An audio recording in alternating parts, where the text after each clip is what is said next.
Hello, and welcome to this week's PennEnergy Petroleum Industry Update. I'm J.B. Avance. Oil prices on the NYMEX have rebounded slightly since their recent lows around $90 a barrel after the IEA's announcement that the agency will release 60 million barrels of oil from the Strategic Petroleum Reserve. Draws on stockpiles before the holiday weekend in the U.S. have helped to push markets higher as demand continues to prove strong. Brent crude is trading at $112 a barrel in London.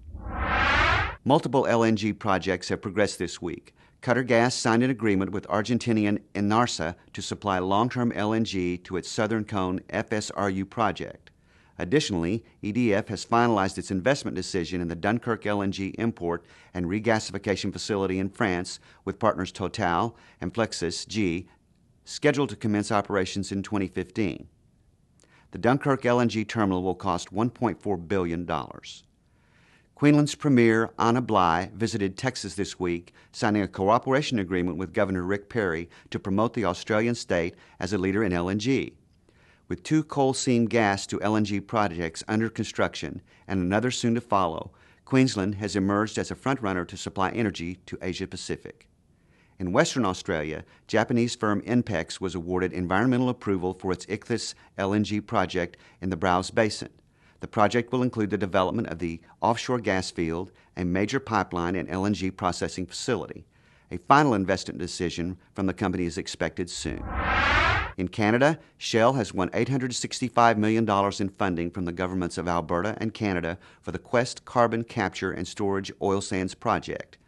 The Quest project will capture and permanently store deep underground more than 1 million tons of CO2 per year from Shell's Scotford upgrader near Edmonton, Alberta, which processes heavy oil from the Athabasca oil sands. Offshore Brazil, a consortium between Repsol and Sinopec has discovered oil at the Gavia prospect in the ultra-deep waters of the Campos Basin. Hailed by the companies as the most significant oil discovery to date in the pre-salt of the Campos Basin, Gavia transected 2 levels of good quality oil.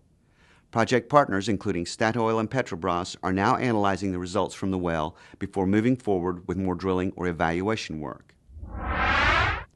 Potentially opening a new oil province, Rockhopper has declared the Sea Lion oil field commercially viable offshore in the Falkland Islands. Multiple wells at the prospect have flowed strong oil and gas from the reservoir.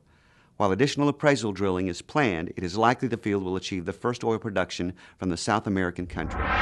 These stories and many more are now available at PennEnergy.com, where you can go anytime for complete oil and gas news, technologies, white papers, and more. Thank you for your viewership.